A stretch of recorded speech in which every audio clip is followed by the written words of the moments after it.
परीक्षित, ये महारास की कथा ब्रह्म की है, और जो उस रास में सम्मिलित हो रही हैं गोपियां, वो कोई साधारण स्त्रियां नहीं हैं।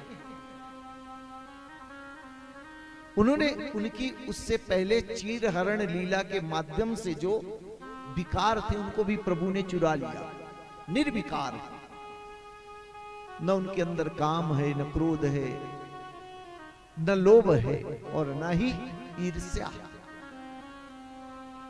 भगवान के उस दिव्य ऐश्वर्य पूर्ण का दर्शन करने के लिए भगवान ने आज शरद पूर्णिमा, यद्यपि रात्रि, पूर्णिमा की रात्रि तो उत्तम होती है, चांदनी चारों तरफ बिखरती है, लेकिन महारास के लिए प्रभु ने शरद पूर्णिमा को ही चुना। आज भी लोग शरद पूर्णिमा में खीर बनाकर बाहर रखते हैं, कहीं अमृत की एक बूंद टपक जाए। उस शरद पूर्णिमा की रात्रि में श्रुतियों ने उस ब्रह्म को अमना कहा। उसके कोई मन नहीं, मन तो जीवों के अंदर होता है, ये मिल जाए, ये भी मिल जाए, ये भी मिल जाए, पर ब्रह्म के अंदर कोई मन नहीं।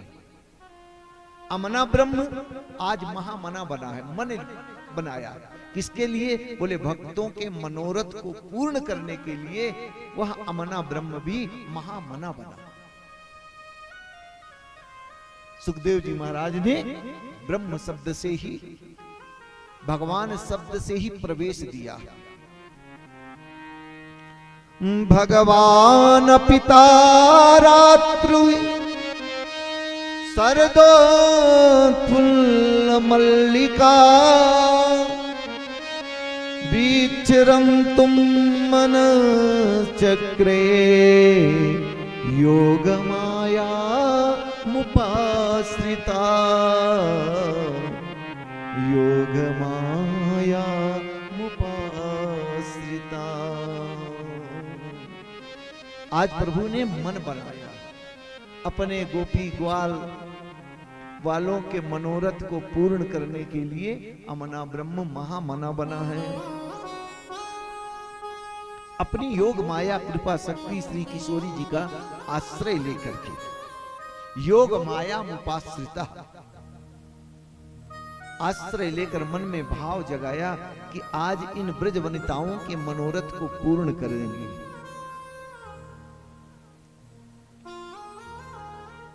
और रात्रि कौन सी चुनी? बोले शरद, शरदोत्फुल्ल मल्लिका, जो मल्लिकादित पुष्पों से आच्छादित है। देखो जी, शरद पूर्णिमा के समय मल्लिका का पुष्प कभी खिलता नहीं है, पर भगवान कहते हैं कि आज वह मल्लिका का पुष्प भी प्रभु के अंग संग प्राप्त करने के लिए प्रफुल्लित है। भगवान का दर्शन करने के लिए उसने भी अपनी छठाओं को बिखेर दिया, चांद ने अपनी किरणों को बिखेर दिया है। करोड़ों करोड़ों शरद पूर्णिमा की रात्रि को एकत्रित करके जब मंथन करें तो एक रात्रि उत्पन्न होती है। जिस रात्रि का प्रभु ने महारास के लिए चयन किया वही है शरद पूर्णिमा की रात्रि।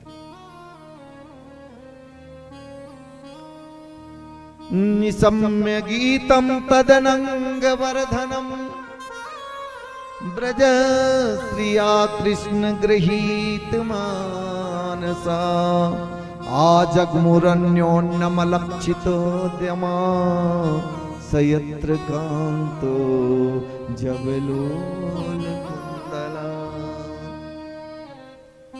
एक बार एक गोपी जाती है और प्रभु से कहती है, प्रभु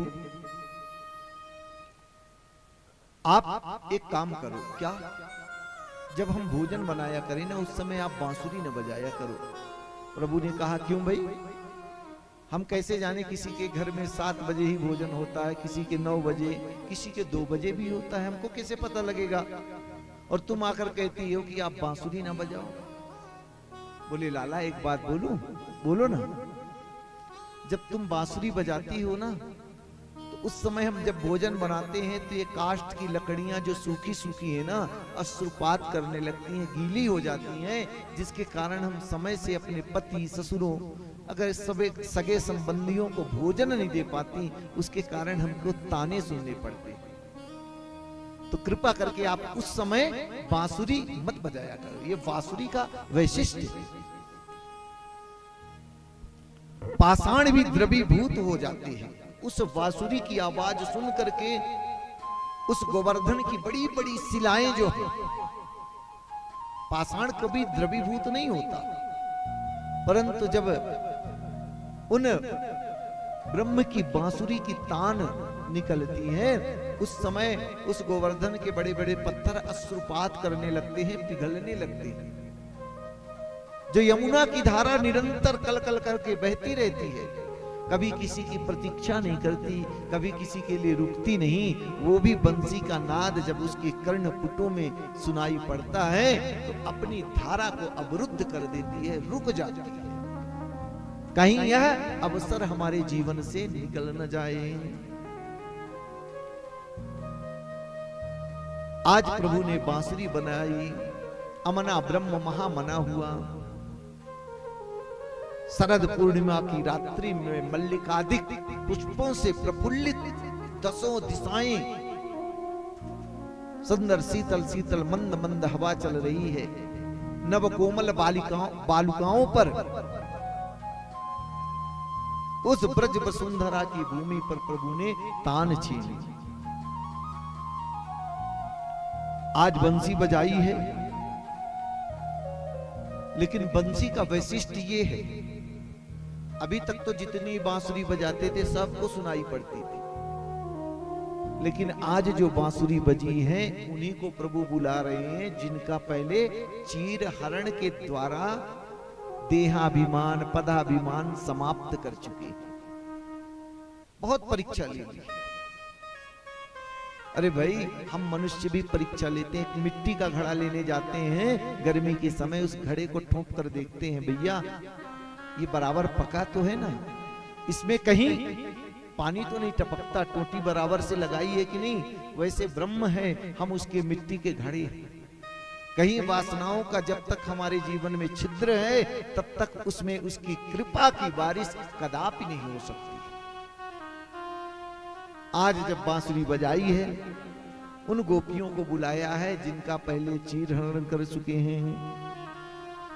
प्रथम सुने भागवत भक्त मुख भगवद बाणी, द्वितीय आराधे भक्ति व्यास नवभाति बखानी, तृतीय करे गुरु समझ दक्ष सर्वज्ञ रसीलो, चौथे होय विरक्त बसे वनराज जसीलो,